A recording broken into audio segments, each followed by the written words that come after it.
The smell of October in that apartment was always coffee and something slightly chemical, the kind of scent that lives in the grout lines of old tile floors and never fully leaves no matter how many times you mop.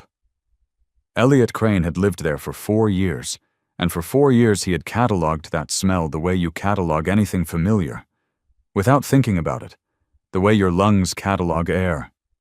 He noticed it only on certain mornings. Mornings when the light came in at the wrong angle and the apartment felt temporary, like a stage set someone had forgotten to dismantle. That morning was one of those mornings. He was 33 years old. It was the 14th of October. His mother had already called twice before 7 a.m., which was standard. Her calls were not the warm kind. She did not sing. She did not cry. She did not linger. She would dial, say his name, say the date as though confirming a transaction, tell him that the wire had been sent and that she loved him, and then she would hang up. It had been this way since he was 19, since the first time she had tried to give him a birthday gift, and he had asked her instead to send money directly to his account. She had adapted. She always adapted. $3,400. Same amount every year. Adjusted twice for inflation over 14 years, otherwise unchanged. His mother was nothing if not consistent. He stood at the kitchen counter and let the coffee machine do its work, watching the slow, dark drip collect in the glass carafe. And he thought about nothing in particular. That was the specific texture of that morning, a blankness, a low hum of ordinary life, the kind of day that feels like it will remain exactly what it appears to be. A birthday. A wire confirmation on his phone. Coffee. Vivian was still in the bedroom. None. He could hear the specific rhythm of her breathing through the half-open door, deep and unbroken, the sleep of someone with no immediate concerns. She slept like that often. Elliot had always found it quietly remarkable that she could sleep so fully, so completely, in the middle of what he now understood to be a double life. He did not know that yet on that morning. He only knew the coffee, the light, the chemical smell, and the wire notification from his mother. He knew it 3 days later. The manner of knowing was unremarkable in its mechanics. He had logged into the joint savings account to transfer the $3,400 from his birthday fund into his individual investment account, something he did every year, routing the money toward a specific position he had already selected, a ritual that was half financial discipline and half superstition. He preferred to move birthday money intentionally. He had read once that the way you handle the first money you receive in a year sets the tone for everything that follows, and while he did not entirely believe this, he behaved as though he did. The account balance was wrong. Not dramatically wrong, not empty. Just wrong by exactly the kind of amount that requires a second look rather than a first instinct of panic. The joint account, which should have held approximately $11,200 after the standard October contributions from both of them, held $8,061. He sat at his desk, the narrow one he kept in what Vivian called the study, and he called the second bedroom. And he opened the transaction history. He did this without a particular feeling. He was a certified financial forensics examiner. He had been consulting for the SEC's enforcement division for 3 years and for various corporate litigation teams for 5 years before that. When he encountered a number that did not align, he did not feel alarmed. He felt curious in the specific, methodical way of a person whose curiosity is a professional tool. A withdrawal. October 17th, $3,200. Point of sale, classified as retail. He looked at the date. 3 days after his birthday. 3 days after his mother's wire had landed in his personal account, visible on the shared banking app they both used, the app that showed the inflow, the amount. The notation, "Birthday from Mom." He stared at the screen for long enough that the display went dark. He did not call Vivian in from the other room. He did not take a breath. He did not feel the particular heat that rises in the chest when the mind is processing the mechanics of having been stolen from. He felt nothing in the immediate sense, because Elliot Crane had spent the better part of a decade training himself to recognize that the first moment of discovery is never the right moment for action. The first moment of discovery is for data collection. Everything else is noise. He reactivated the screen and kept reading. The $3,200 withdrawal had cleared through a single point-of-sale transaction. The merchant code mapped to a category he recognized immediately: luxury goods, watches, and jewelry. The specific merchant ID resolved. After 2 minutes of cross-referencing through his SEC consulting access to Reinhold & Carr Timepieces, a boutique on Newbury Street in Boston. The store carried 3 primary brands. The entry-level price point for any of the 3 was $1,100. The top-end pieces ran close to $4,000. $3,200. He opened a new tab and navigated to the boutique's online catalog. He found what he was looking for in 40 seconds, a Breitling Navitimer automatic. Steel case, brown calfskin strap, retail price $3,195 plus tax, the kind of watch that announces a certain kind of man to other men of the same kind. I am serious about my money, and I want you to know it without me having to say it. He closed the tab. He sat in the narrow room with the October light pressing against the single window, and he thought about Connor Bryce. Connor Bryce worked 3 floors above Elliot in the building on Atlantic Avenue, where Elliot occasionally kept an office for his consulting work. They had met at a firm event 14 months ago, one of those quarterly things where the compliance department served warm Prosecco in plastic flutes, and everyone stood in calculated clusters pretending the evening was voluntary. Connor was from the brokerage side of the building, a mid-level relationship manager who handled a book of private wealth clients in the range of 2 to 10 million in managed assets. He was tall, with the particular brand of confidence that comes from having been told you were exceptional by enough people over enough years that you begin treating it as a fixed fact of the universe, rather than a provisional opinion. He and Vivian had met at that same event, Elliot understood now. He understood it because he was very good at sequencing timelines, and when he mapped backwards from the watch purchase to the firm event to the specific moments over the past 14 months when Vivian had seemed slightly further away than usual, the sequence assembled itself with the quiet mechanical precision of a combination lock clicking into place. He kept his face neutral. He had been keeping his face neutral for so long that the skill had become automatic. The way a surgeon keeps steady hands through a procedure that would disturb an ordinary person. He closed the banking app.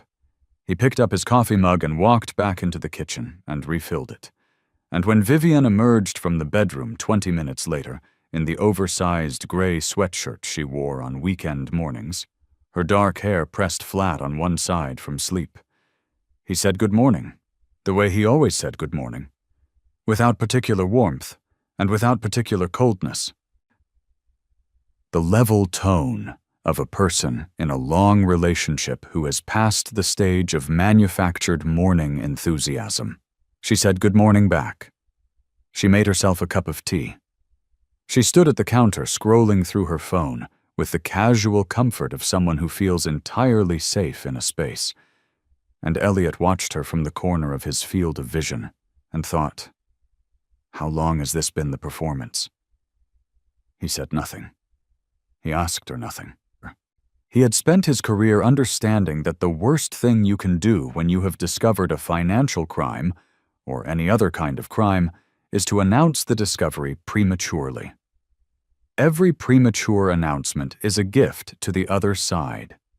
It gives them time to cover tracks, reframe narratives, delete records, call lawyers.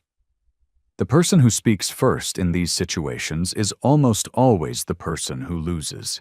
Elliot did not intend to speak first. He intended to build the architecture of what had happened in its entirety before he said a single word to anyone directly implicated in it. Over the following 4 days, working in the narrow second bedroom with the door closed and the sound of Vivian moving through the apartment behind the door, He began what he would later think of as the audit. He was methodical in the way that years of forensic work had made him methodical, not meticulous in the neurotic sense, but precise in the architectural sense. Each piece of information placed in exact relationship to the pieces surrounding it. The whole structure accumulating clarity the way a photograph develops in a darkroom, slowly, region by region. He started with what he knew. The $3,200 withdrawal. The watch, Connor Bryce. The approximate start date of whatever this was. 14 months ago, the firm event, the October timeline. He worked outward from there. The joint account history went back 4 years, the length of the relationship. He ran it through a simple ledger model, not sophisticated, just a side-by-side of expected contributions versus actual balances against the standard withdrawal pattern they had established over the first 2 years together. In the third year, which was to say beginning approximately 16 months ago, the pattern shifted. Small withdrawals, individually unremarkable, began appearing at a slightly elevated frequency. ATM cash withdrawals of $300. Restaurant charges at places he had never been to and she had never mentioned. A hotel charge in Providence for a single night in March. A Tuesday in March, when she had told him she was at a conference in Hartford. The Providence Hotel. He looked up the hotel. He found it without difficulty. A boutique property in the Wayland Square neighborhood, known in Providence circles for its restaurant and its privacy policies toward guests.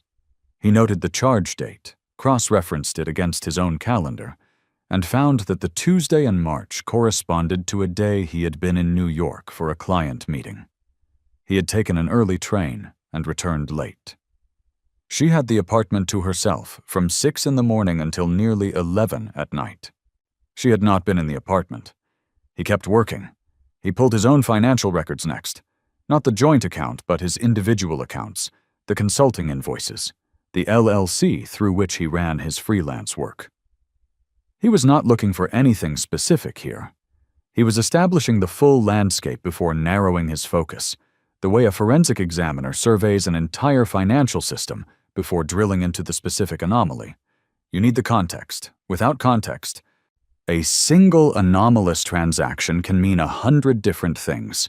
With full context, it means exactly one thing.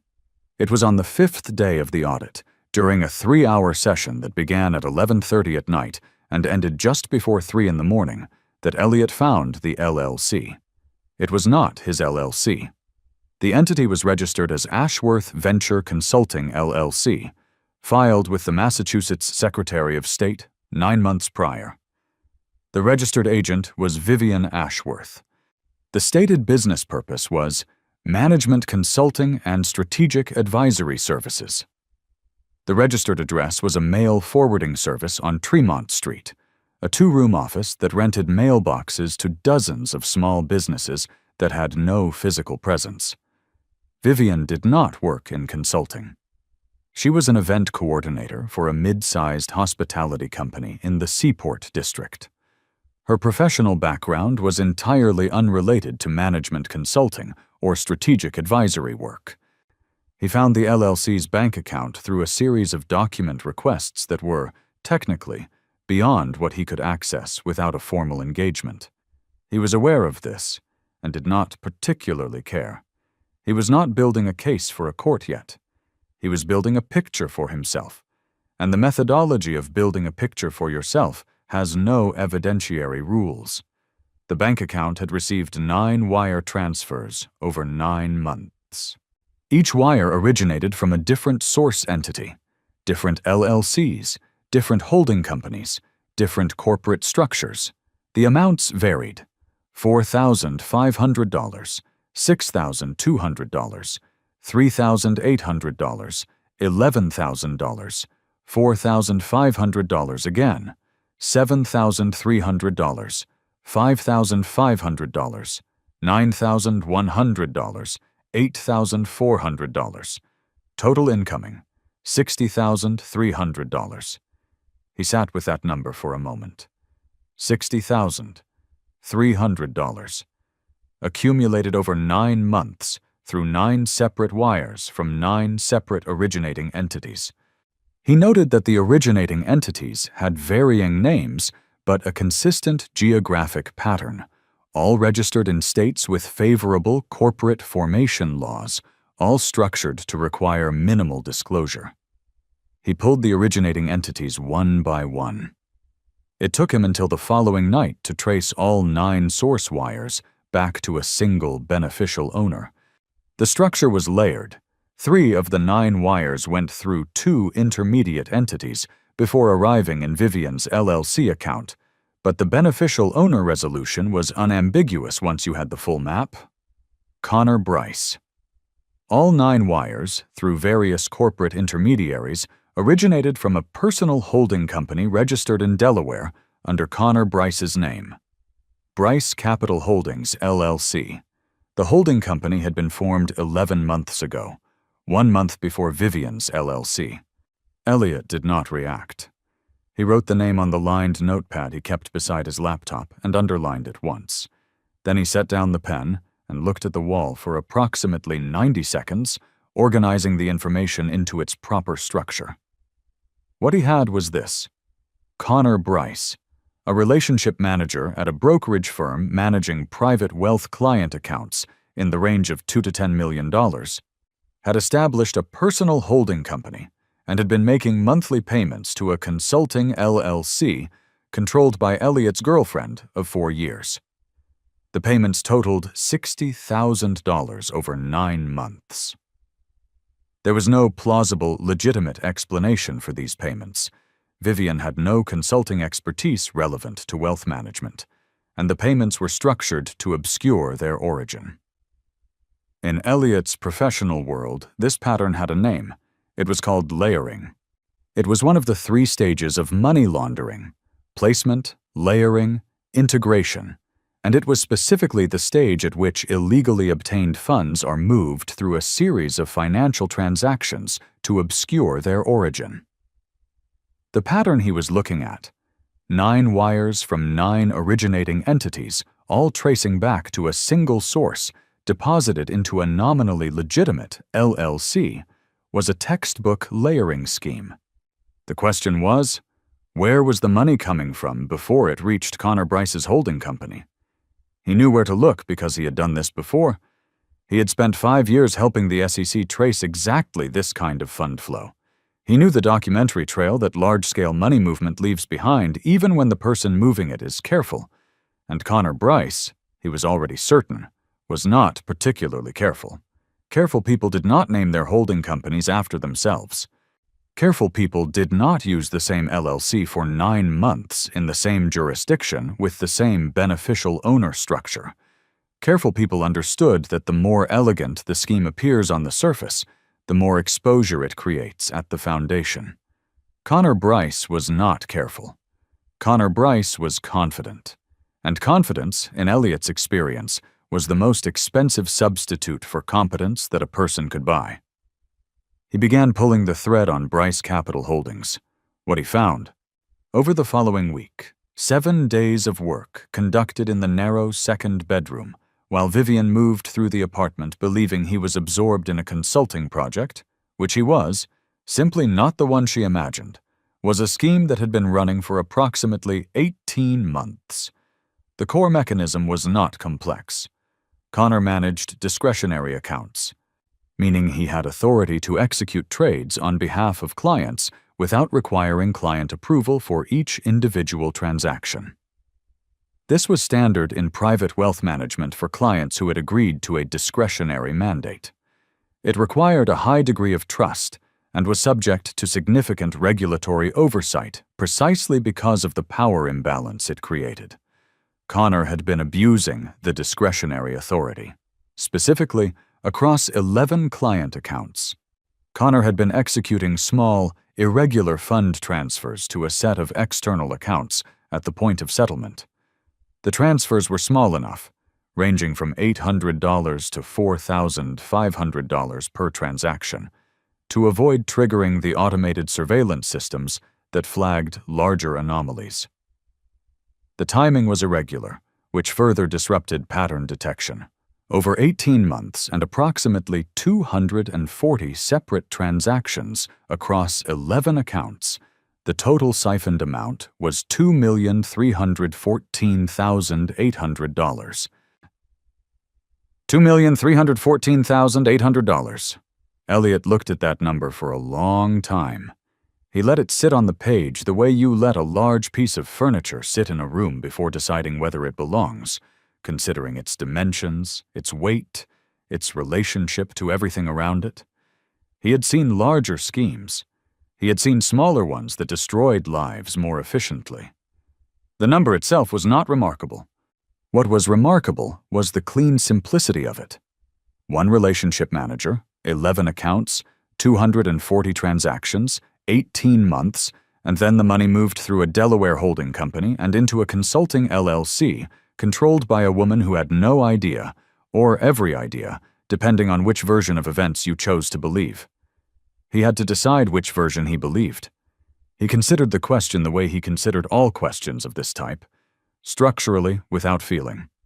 The structural question was, what did Vivian know, and when did she know it? She had a consulting LLC receiving payments from Connor's holding company. She had opened the LLC 1 month after the holding company was formed. The timing suggested coordination. The absence of any consulting services being rendered, he had found no contracts, no deliverables, no correspondence suggesting actual work product, suggested the LLC existed purely as a receiving vehicle. If you are receiving money from a layering scheme without providing any services, you are either a beneficiary who is knowingly participating or a beneficiary who has been told a convenient story and has chosen not to ask inconvenient questions. Both versions had legal exposure. The law does not require full knowledge of a scheme to establish aiding and abetting liability. It requires only that you took an action that facilitated the scheme and that you had reason to know the action was improper. Vivian had opened a company, provided no services, and received $60,000. She had reason to know. Elliot closed his laptop. He stood up from the desk and stretched his back and walked to the window and looked out at the street below, where a delivery truck was idling in the amber cast of a streetlight. Its hazard lights blinking in the quiet, steady rhythm of something that needed to be somewhere else. He watched it for a moment. Then he went to the kitchen and made himself a cup of tea. He rarely drank tea, but there was something about 3 in the morning that made coffee feel wrong. And he stood at the counter in the dark and thought about what he was going to do with what he knew. This was the part that people who had never done forensic work misunderstood. They imagined that discovery was the end point, that once you knew the full picture, the response was obvious, the path was clear. In his experience, discovery was the beginning. The response required strategy, and strategy required patience, and patience required you to stop feeling whatever you were feeling and start calculating. He was not going to march into the bedroom and confront Vivian.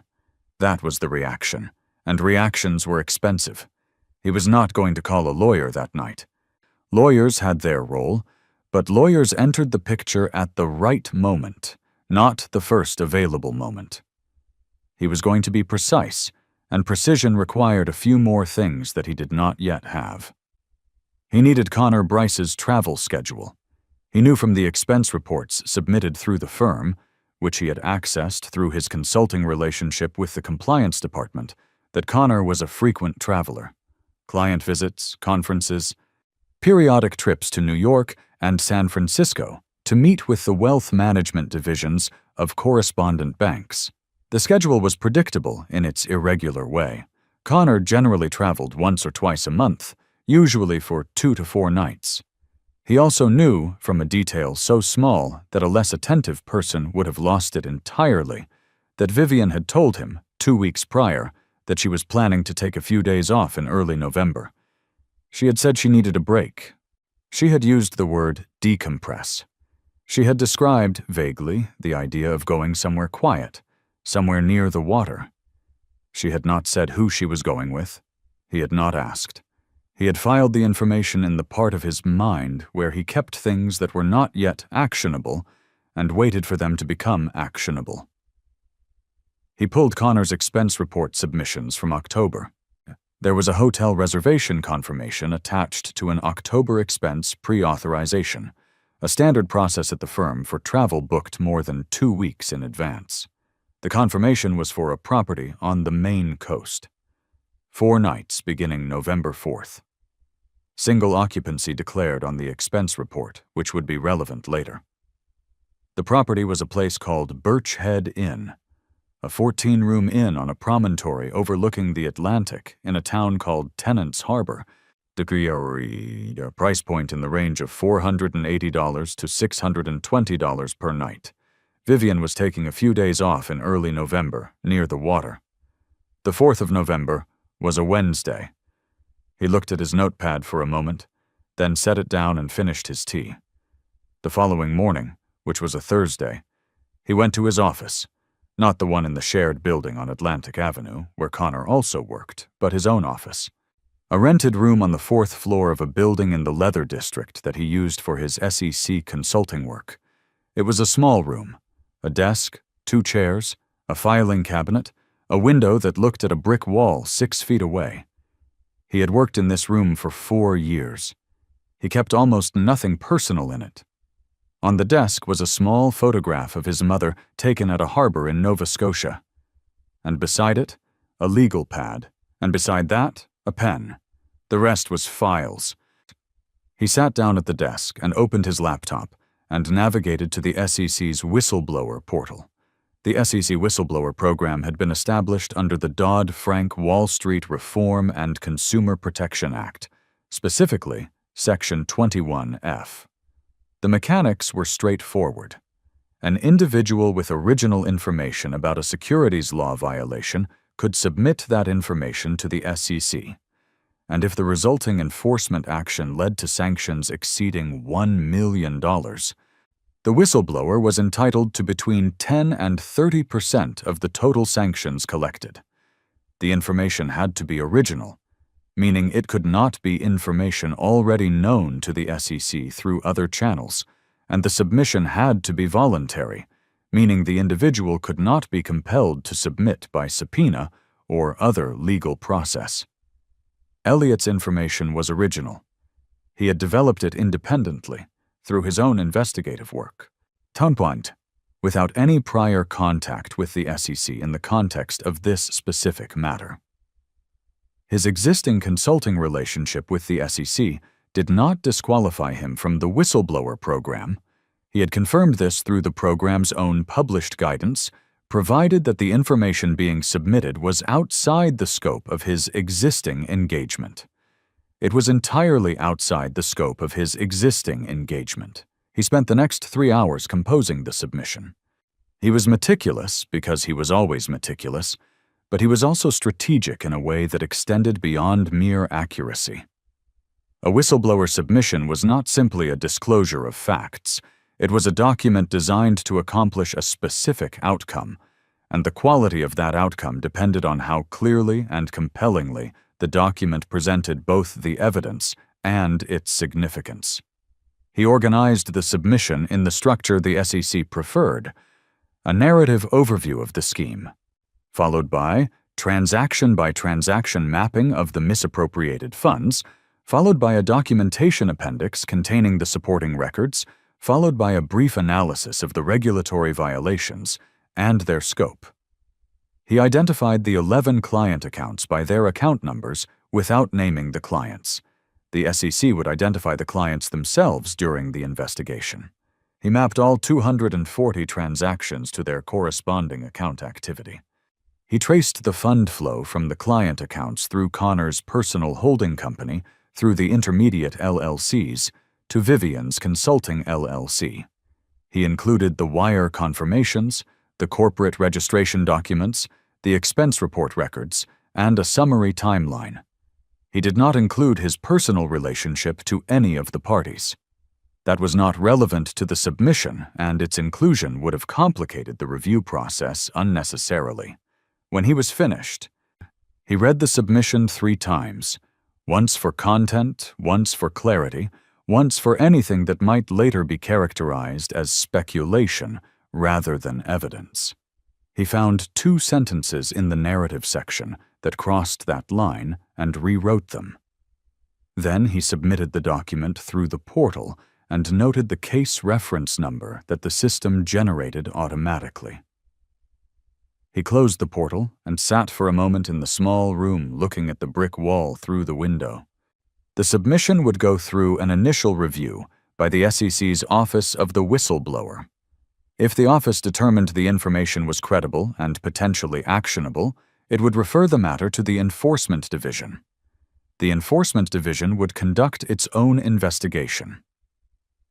These processes took time, often many months, sometimes more than a year. The whistleblower program did not move quickly because it was not designed to move quickly. It was designed to move correctly. Elliot was not concerned with pace. He was concerned with architecture. He picked up his phone and called his attorney. Not a criminal defense attorney, not a securities litigator, but the estate and family law attorney he retained for personal matters. A precise woman named Harriet Sohn, who had handled the restructuring of his mother's estate 3 years ago, and who had, in that process, demonstrated a quality Elliot valued above all others in legal counsel. She never asked questions whose answers she did not actually need. He told Harriet that he was dissolving a joint financial arrangement and needed to understand the fastest and cleanest way to execute the separation of a joint savings account and a jointly held renter's insurance policy in a situation where he would not be seeking to recover funds that had already been withdrawn. Harriet asked 2 questions. Was there a joint tenancy on any real property? No. Were there any pending joint financial obligations beyond the accounts? Only the renter's insurance. She told him to come in on Monday. He said he would. He called his bank next and requested a form to remove Vivian as a co-holder on the joint account. The form could be submitted online with both parties' signatures or in person with one party's signature and appropriate documentation. He noted the in-person option. He called his building's management office and arranged, under the pretense of a standard annual review, to have his lease restructured. The lease was currently in both names. He asked whether it was possible to modify the lease to a single occupant agreement. The property manager said it depended on whether both parties agreed or whether one party was vacating. Elliot said one party was vacating and that he would provide proper written notice within the standard 30-day period. The property manager said that was fine and asked him to email the request. He said he would follow up the following week. He made these calls in the small office with the brick wall view, his voice level and businesslike, the way it was when he was on professional calls about professional matters, which was what this was. He was not cold in the theatrical sense. He was not performing coldness the way people perform emotion when they want to project a particular image of themselves.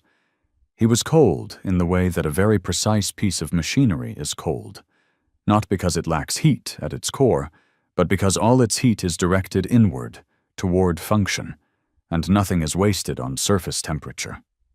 He returned to the apartment that evening at 7.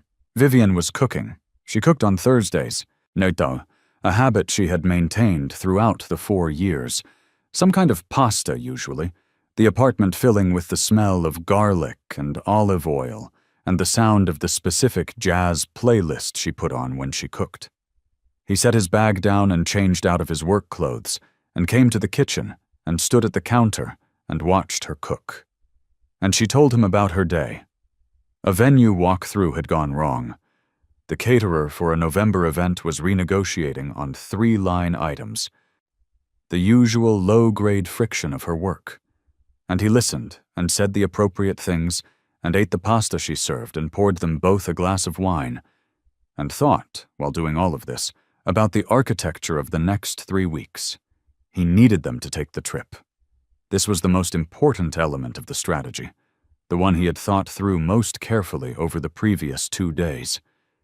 He needed Connor and Vivian to leave the city together, to execute the trip they had planned, to be physically away from their respective professional environments and legally removed from the networks that might otherwise allow them to respond quickly to a developing situation. A person facing regulatory inquiry who is sitting at their desk surrounded by colleagues and legal resources is a very different problem from a person facing regulatory inquiry who is 4 hours from the city in a 14-room inn on the Maine coast with limited cell signal and no professional support structure within reach. He needed them gone, which meant he needed to behave for the next 3 weeks with complete normality. He had never found this particularly difficult. He had been behaving normally in the apartment for 4 years while doing work that the average person would find extremely difficult to bring home.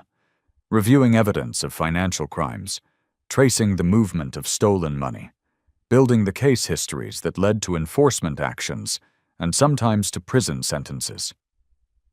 The work required a compartmentalization that had become, over time, structural. It was not that he turned the work off when he came home. It was that the work and the home occupied different chambers of the same mind, sealed from each other not by effort but by habit. He could maintain normality for 3 more weeks. It was not even a challenge. What he thought about, more than normality, more than the practical sequence of events, was the money. Specifically, the number he had written on the notepad and then folded and placed in the filing cabinet in his office. $2,314,800, the total of Connor's misappropriation from the 11 client accounts. Under the SEC whistleblower program, if the enforcement action resulted in sanctions, which it would, given the quality and completeness of the documentation he had submitted, and if those sanctions exceeded $1 million, which they would, comfortably, he was entitled to between 10 and 30% of the total sanctions. The SEC had significant discretion in determining the percentage within that range. The factors they considered included the significance of the information submitted, the extent to which the whistleblower's assistance contributed to the enforcement action, and whether the whistleblower had participated in the misconduct. On all 3 factors, Elliott's position was strong. The information he had submitted was comprehensive and original. His assistants had effectively built the entire case, and he had no involvement in the misconduct. Conservative estimate, 15% of $2.3 million in sanctions, $345,000. Optimistic estimate, 22%, $509,000. He was a precise person, and he preferred conservative estimates, but even the conservative number changed the shape of his next 2 years in a way that was worth noting. He noted it. He also noted, with the flat clarity of a person who had resolved something he had not articulated to himself until that moment, that the $3,200 from the joint account, the money she had taken for the watch, for the man in the building on Atlantic Avenue, for the trip to Maine that she was planning to take while telling Elliot some version of the story she would tell herself was necessary, that money was not the injury. The money was a symbol. He was not angry about the money. He was precise about it, the way you are precise about the first domino in a sequence. You do not hate the domino. You simply appreciate its position. The days passed. The apartment maintained its rhythms. Vivian confirmed her days off in November, the 5th through the 8th, she told him. She was going to visit a friend from college who had moved to Portland, Maine. She offered this information at dinner on a Tuesday. Casual. The way you announce a minor plan to someone you live with. Elliot said that sounded like a good break. He asked if her friend was someone he had met. She said no. A college friend. Someone she had drifted apart from and was trying to reconnect with. He said that was nice. He said nothing else. On October 28th, FINRA, the Financial Industry Regulatory Authority, which governed broker-dealer conduct and had direct oversight authority over Connor's professional activities and licensing, received a separate, parallel disclosure. This was Elliott's second filing, submitted 2 weeks after the SEC submission. The FINRA disclosure was shorter, more targeted, focused specifically on the conduct violations relevant to Connor's broker license rather than the broader securities fraud angle covered in the SEC submission. FINRA moved faster than the SEC. Their surveillance unit was smaller, more nimble, designed to respond to time-sensitive situations involving licensed individuals who were actively managing client assets. He had timed the FINRA submission deliberately. The SEC submission needed time to process through the initial review stage. Filing it too close to the trip would risk the review arriving at the investigation stage while Connor was still in the city. The FINRA submission, filed later, would generate a faster response, but the timeline was still likely to extend beyond the November 4th through 8th travel window. He was building a mechanism, not a trap. A trap snaps shut at a specific moment. A mechanism operates continuously, each component in sequence, the whole structure rolling forward on its own momentum once you have properly aligned the parts. By the 1st of November, both submissions were in progress. The SEC reference number had received an automated acknowledgement indicating that the submission had passed initial review and been referred to the Enforcement Division. The FINRA submission had received a confirmation of receipt. He did not hear from either agency again before the trip. He had not expected to. On the evening of November 3rd, Vivian packed a bag. He watched her do it from the doorway of the bedroom. She did not invite him to watch. He simply happened to be there, leaning against the frame with his coffee mug, and she did not send him away. She packed with the specific efficiency of someone accustomed to packing for travel, folding things carefully, placing shoes in bags, rolling the items that wrinkle. She had always been good at packing. He had noticed this early in the relationship and found it attractive, in the way that a very particular competence in a very small domain can be attractive. She was packing a dress he had not seen before. Dark green, some kind of silk, clearly not new enough to have tags but recently acquired. He would have remembered the dress if it had been in the apartment for longer than a few weeks. She folded it with particular care, more care than she gave the other items, and placed it on top. He said, "The weather up there is going to be cold. You might want a heavier layer over that." She said, "I have a jacket." He said, "Right." She zipped the bag. In the morning she was gone before he woke up. He heard the door close at 6:40, a sound he had catalogued among the thousands of small sounds that make up the texture of a life shared with another person. The specific weight of that door against its frame, the particular pressure of the latch engaging. He lay still for a moment in the bed and listened to the apartment's silence, which was different from the silence of a space that had never had another person in it. It was the silence of a space that had been emptied, which is heavier and more specific. He got up. He made coffee.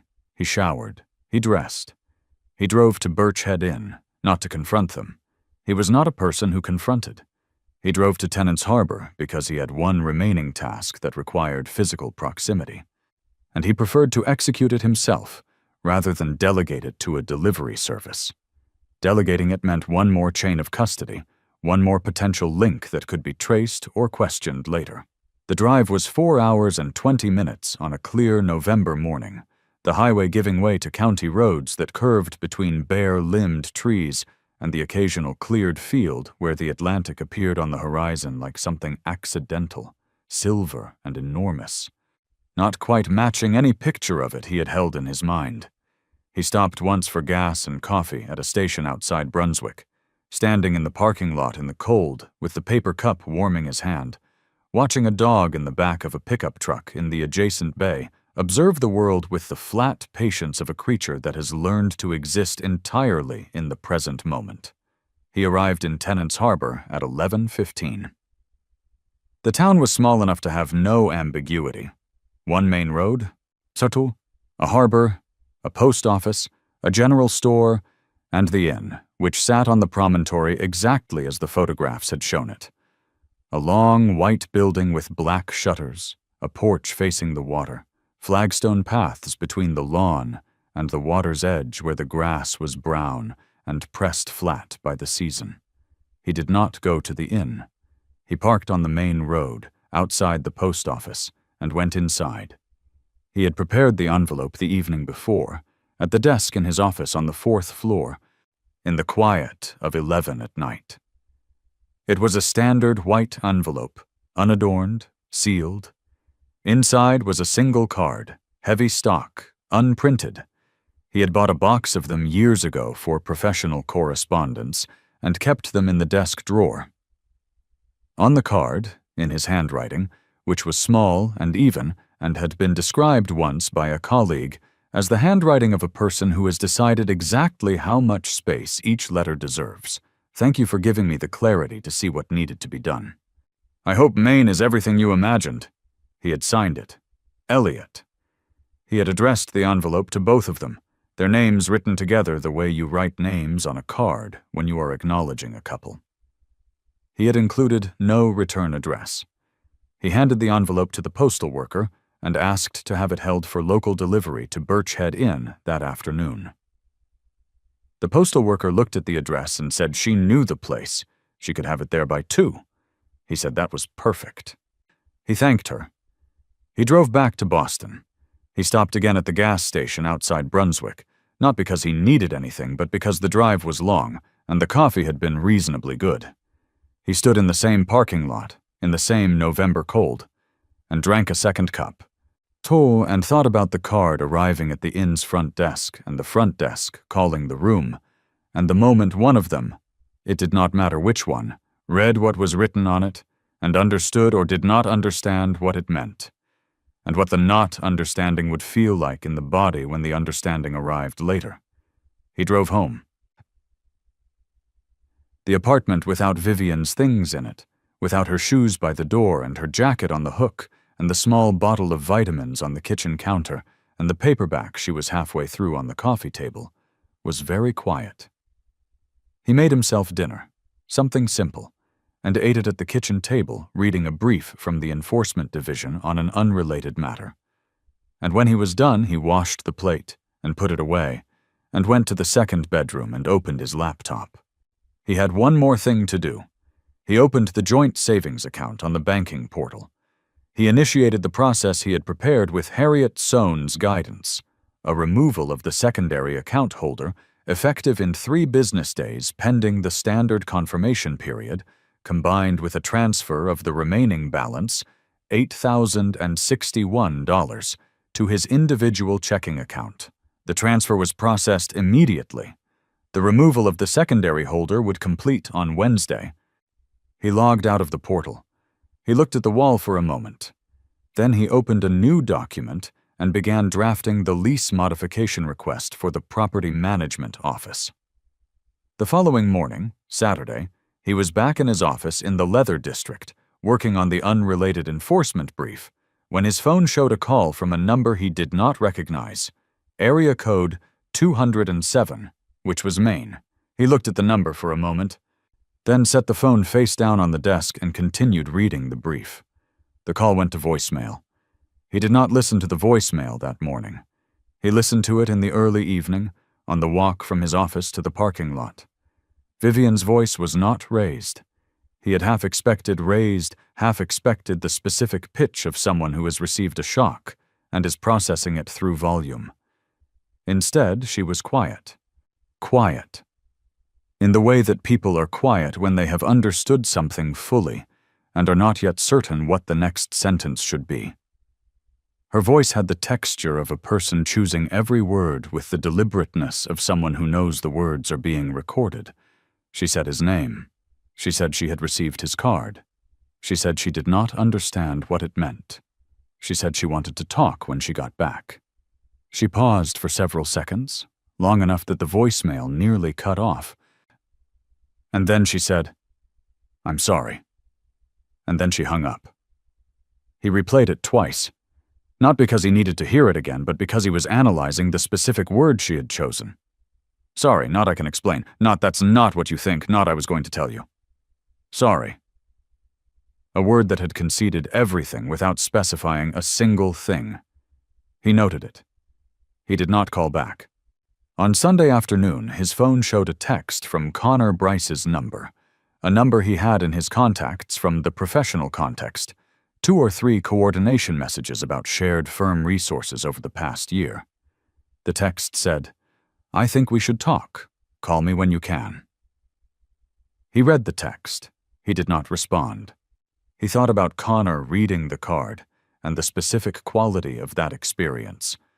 A man who believes he has been conducting a very clean operation, receiving an envelope addressed in his partner's boyfriend's handwriting, opening a card that says, "I hope Maine is everything you imagined," sitting with the card in a room at an inn overlooking the Atlantic, trying to determine what Elliot Crane knew and how much danger that knowledge represented. The combination of arousal and dread that lives in the chest when you realize you have been observed. The specific cold of understanding that the person you underestimated was not, in fact, underestimating you. He put the phone in his pocket and went for a walk along the waterfront. The city on a November Sunday had a specific quality he found useful. Quieter than a weekday, more real than a Saturday. The streets carrying the particular human truth of people existing without performance. Oh, and heading to grocery stores and laundromats and parks with dogs, the ordinary traffic of ordinary life moving at its ordinary pace. He walked for an hour and 15 minutes along the harbor and back through the North End, and when he returned to the apartment he made a cup of tea and sat at the kitchen table and read for 2 hours, and then went to bed. On Monday morning he met with Harriet Sohn. Her office was on the 15th floor of a building on State Street.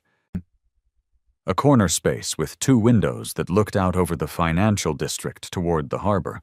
She was small, with close-cut gray hair and reading glasses that she wore low on her nose, and that she removed entirely when she was making a point she wanted you to take seriously. She had a quality that Elliot had come to rely on over 3 years of professional engagement. She never expressed opinions about his personal life, and she never paused in the work to process the emotional dimension of whatever situation she was addressing. She was an instrument of precision, like him. He told her everything, calmly and sequentially, from the birthday money discovery to the LLC to the SEC and FINRA submissions to the card. He told her about Vivian's voicemail and Connor's text. He showed her the documentation. He had brought a small file, organized, tabbed, and she read it without comment, glasses on, turning pages with the steady, methodical pace of someone reading for meaning rather than comprehension. When she was finished, she set the file on the desk and removed her glasses. She said, "The whistleblower submissions complicate the lease and account separation in one specific way." He asked what way, or she said, "You don't want the defense to later characterize the lease and account separation as intimidation or evidence tampering if Vivian ends up as a respondent in the SEC enforcement action. The separation needs to happen through a process that's clearly documented as personal and financial rather than legal coercion." She paused. "Which it is, provided we document your rationale correctly." He asked how they documented correctly. She said, "We note the date of the discovery of the joint account withdrawal, the date of your decision to separate the financial arrangement, and the absence of any communication to Vivian about the SEC matter prior to the separation. The separation was a personal decision made in response to the personal betrayal, not the professional one. The professional disclosure had already been submitted before the separation was initiated. He said he had submitted the SEC filing on a Thursday. He had initiated the lease and account separation the following Monday. She said, "So the sequence is correct, provided we document it contemporaneously." He said, "I documented it contemporaneously." She said, "Of course you did." She replaced her glasses and pulled a fresh legal pad from her drawer and began outlining the steps. The joint account separation would complete on Wednesday. The lease modification request was already in process and would be executed before the end of the month. The rental of a storage unit in his name, she recommended this as a clean way to facilitate the removal of Vivian's belongings without the messiness of a direct confrontation in the apartment, was something she could arrange through a firm she worked with regularly. He could provide the key. He said, "I'll handle the belongings directly." She looked at him over her glasses. She said, "I'd recommend against it." He said, "Noted." She said, "But you'll handle it directly." He said, "Yes." She said, "Then document the condition of every item before you move it. Photograph everything. Keep the list." He said he would. They concluded the meeting in 40 minutes. He thanked her, shook her hand, and left. Vivian returned on Tuesday evening. He heard her key in the lock at 7:15, the door opening, the specific weight of her bag being set down on the floor. Heavier than usual, the sound of it different. The way the weight a bag carries changes when the person carrying it has changed. He was in the kitchen making dinner. He did not go to the door. She came to the kitchen doorway and stood there. She was wearing the jacket she had taken, a dark navy peacoat he had bought her 2 winters ago. And her hair was loose, and she looked at him with the expression of a person who has spent several days preparing for a conversation, and now, standing at the threshold of it, finds that all the preparation has not made the conversation any less difficult. He set down the spoon he was holding and turned to look at her. He said, "You can get your coat off." She came into the kitchen and sat down at the table. She did not take off the coat immediately. She put her bag on the floor beside the chair and folded her hands on the table in a way that looked, to him, rehearsed, not falsely. But the way things look rehearsed when you have practiced them in your head so many times that the practice shows in the body. She said, "How much do you know?" He said, "Everything." She said, "The LLC." He said, "The LLC. The wires, the watch, Providence, the inn." She said his name, not as an address but as a sound. The kind of sound a person makes when they are acknowledging the full weight of something without being able to respond to it yet. She said, "I was going to tell you." He said, "When?" She said, "I don't know." She paused. "After I figured out how." He said, "How to tell me that you opened a company to receive money from a man who was stealing from his clients." She looked at him. He watched the sentence land. She said, "I didn't know that." He looked at her for a moment. He believed her, in the sense that he believed she had told herself a story, that the money was a gift, an investment, something that did not require examination. He believed she had chosen not to look too closely because not looking closely had been, for 9 months, extraordinarily comfortable. He believed she had told herself the story the way people tell themselves the stories that cost them the least. He said, "Your LLC received $60,000 from a man who was stealing $2.3 million from private clients. Whether you knew the source is a question the SEC will form their own opinion on." "Darngut." She looked at him, and he watched the color go out of her face, not dramatically but in the slow, specific way that the face empties when it is redirected from emotion to fear. She said, "The SEC." He said, "I'm a forensic examiner. I have a consulting relationship with the enforcement division. What you and Connor did is exactly the kind of pattern I spend my professional life documenting. I didn't have a choice about reporting it. This was not entirely accurate. He had had a choice. He had also had a clear financial incentive to exercise the choice in the direction he had exercised it. But the choice itself, the direction of it, was something he had not had to deliberate over. The deliberation was only about timing and architecture, not about weather. She said, "When did you file?" He said, 3 weeks ago." She sat with that for a moment. He watched her count backwards. 3 weeks, which meant he had known for most of the time since his birthday. Which meant the card was not an impulse, but a conclusion. He watched her understand the sequence. She said, "The card." He said nothing. She said, "You sent us a card to tell us you knew. On the same day you filed with the SEC." He said, "I sent you a card because it was accurate. You gave me clarity. I am grateful for it." She looked at him, and he looked at her. and the kitchen was very quiet. The hiss of the burner under the pot, the only sound in the room. Yo. And outside the window, the street noise of the city carried on at its ordinary level, completely indifferent. She said, "You're not angry?" He said, "I'm extremely precise." She stood up from the table. She stood there for a moment, coat still on, hands at her sides, and he thought she might say something else, something that would change the shape of the conversation, something that would require him to respond differently, but she did not say anything else. She picked up her bag and walked out of the kitchen, and he heard her go into the bedroom, and he turned back to the stove and finished making dinner. He ate alone. He left a plate covered on the counter.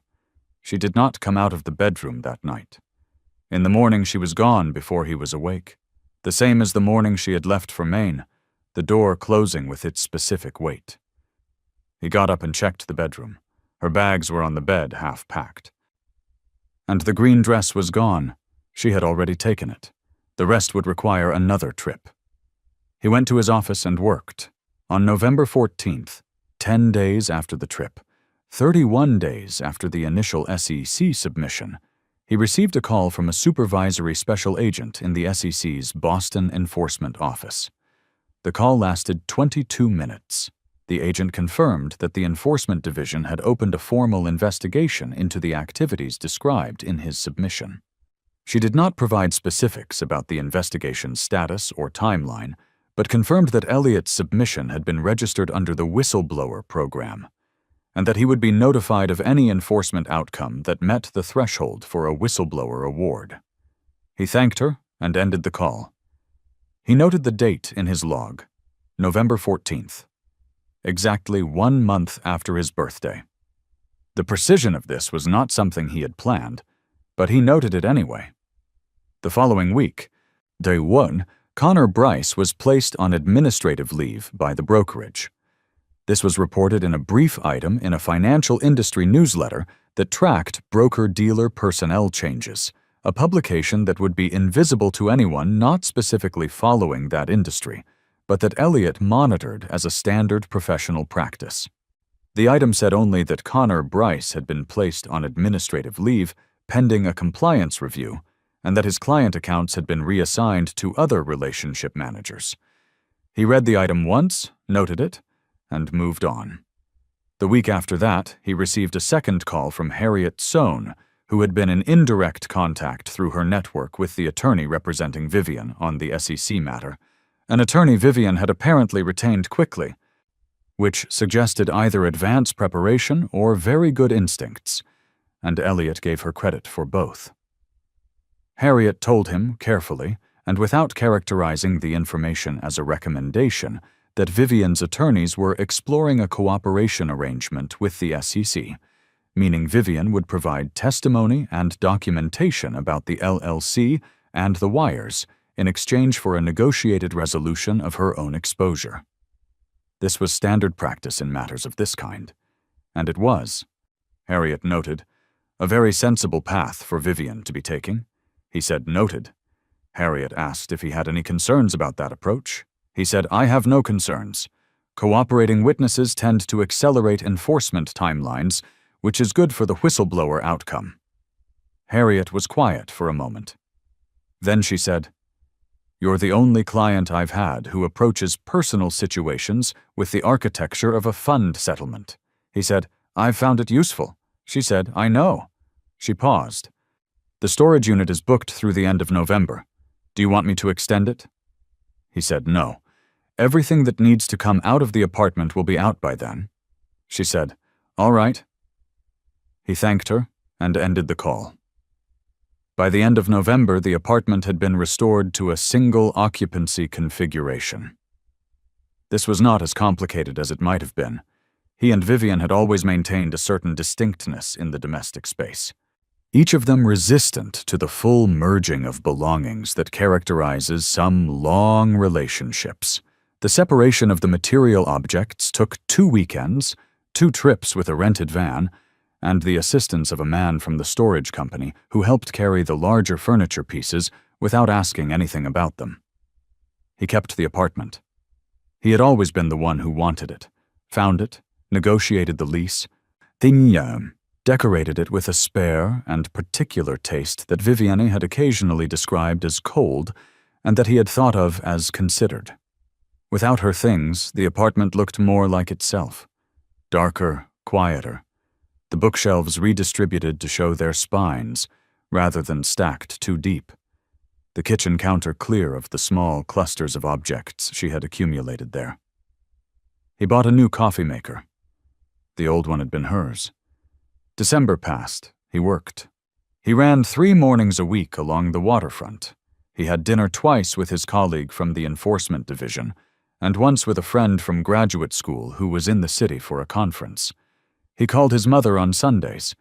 She did not ask about Vivienne. She had never been warm toward Vivienne, never hostile, but not warm, and she had perhaps been calculating her own timelines in her own patient way. He did not think about Connor Bryce very often. When he thought about him, it was briefly and structurally, as a variable in a larger equation, a moving part in a mechanism whose other parts were progressing on schedule. He thought about Vivienne slightly more often, not with regret, but with the specific precision of a person cataloging a thing that is over. He thought about the apartment, and the 4 years and the texture of a life shared in close quarters with another person, the sounds and smells of it, the particular warmth of another body in a bed over 4 winters, the way she laughed when something actually surprised her, which was different from her social laugh. These were real things. He did not pretend they were not real things. He simply placed them in the category of things that were real and also over, which was a category he had some experience with. He did not miss her in the way that is supposed to make a person non-functional. So Brown. He missed her in the way that you miss a room you will not be returning to, with a precise awareness of its dimensions, its particular quality of light, and the specific way the air felt there at certain times of day. He moved forward. In January, the brokerage announced the termination of Connor Bryce's employment, again in the financial industry newsletter, this time with a slightly longer item that mentioned a regulatory inquiry without characterizing it further. Elliot read the item and noted it. In February, he submitted a supplemental documentation package to the SEC's Office of the Whistleblower, as the agent had indicated he might be asked to do during the November call.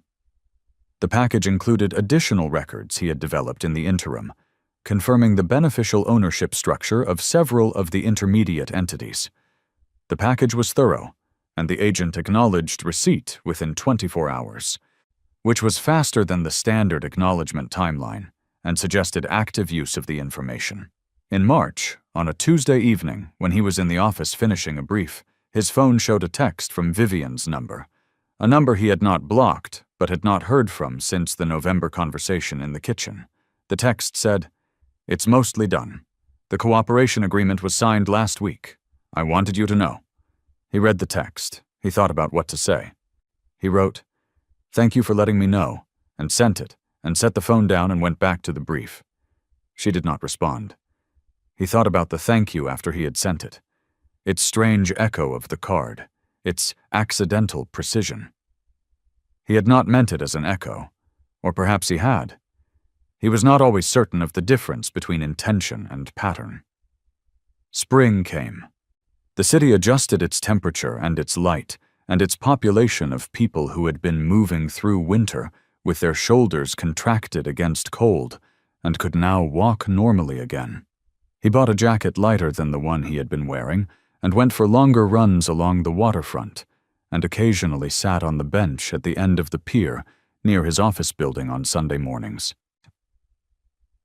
Watching the harbor traffic and drinking coffee from the stand near the parking lot that made it too strong and charged too much for it, and that he had been buying from for 4 years. He was sitting on that bench on a Sunday in April when his phone rang with an 866 number, Federal Agency range, and he answered it.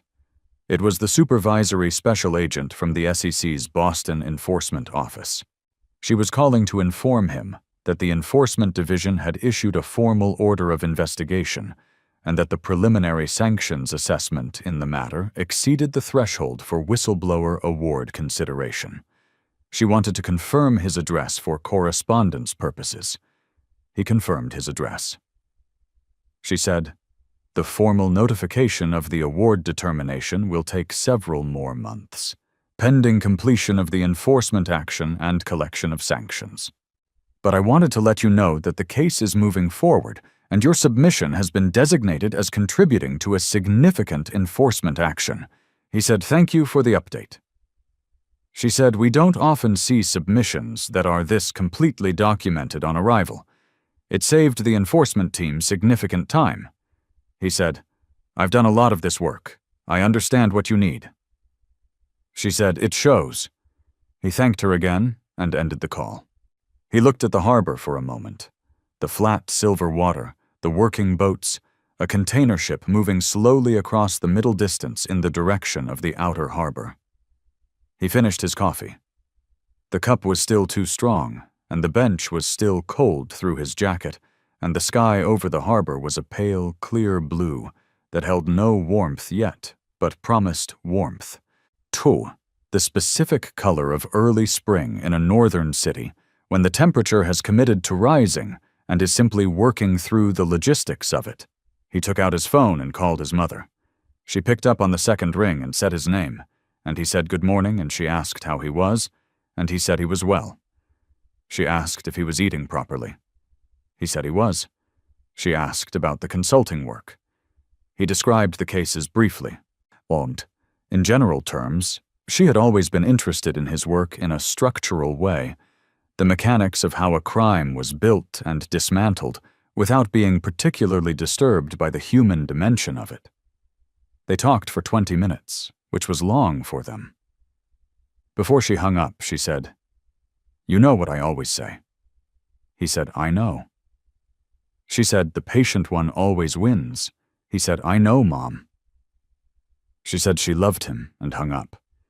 He sat on the bench for a while longer.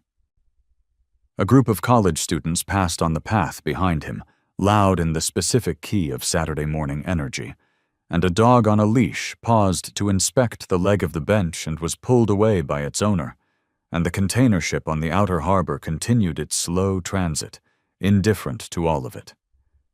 He thought about the thank you card, the card in the envelope, the postal worker in Tennant's Harbor who had delivered it that afternoon, the front desk at Birchhead Inn calling the room, the card sitting on whatever surface they had set it on, in whatever state they had been in when they read it. He thought about the moment it arrived, which he had constructed carefully and delivered cleanly, and about everything that followed it, which had proceeded with the mechanical precision of a thing whose parts had been properly aligned. He did not feel satisfaction, exactly. Satisfaction implied that something was complete, and the enforcement action was not yet complete.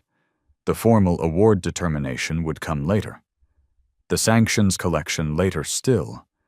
The disposition of Vivian's cooperation matter in its own timeline. Nothing was complete.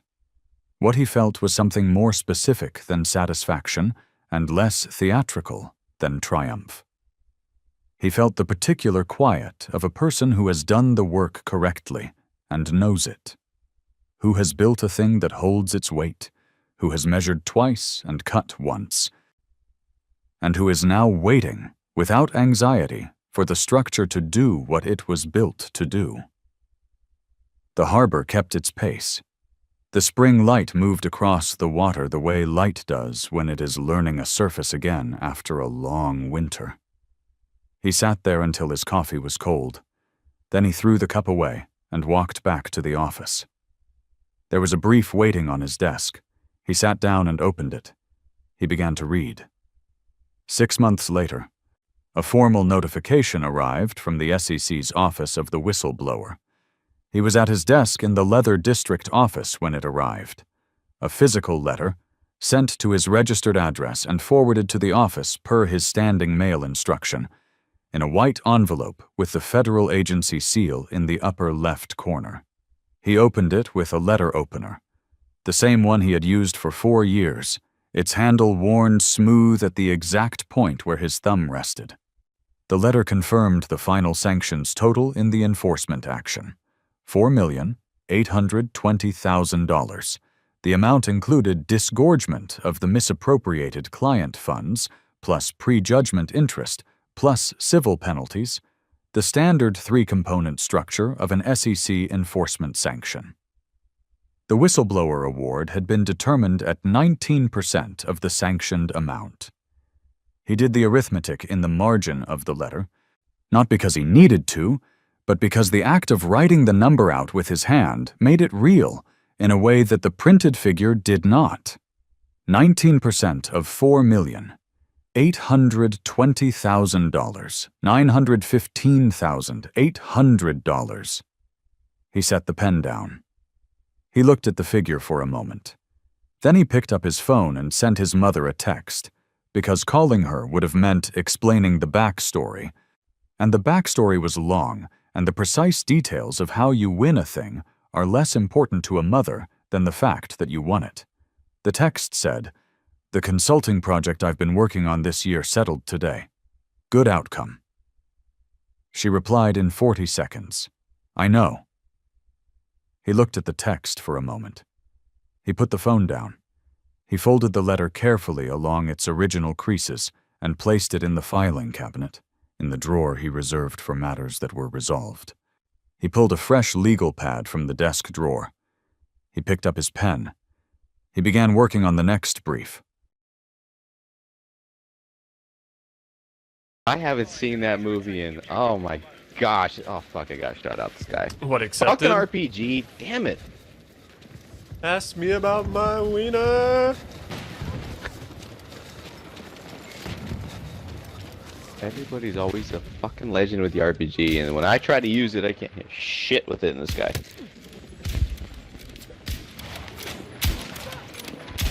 So, I moved my Xbox to the living room to see if it's going to be a difference in gaming. Because I was on Wi-Fi in the den, in the theater room. Now I moved it over here to the living room and hardwired it. I'm going to see if that makes a difference. Because it was always laggy. You got insanely low ping right now, so you're at sitting at like 23 ping, so that's good. How can you see that?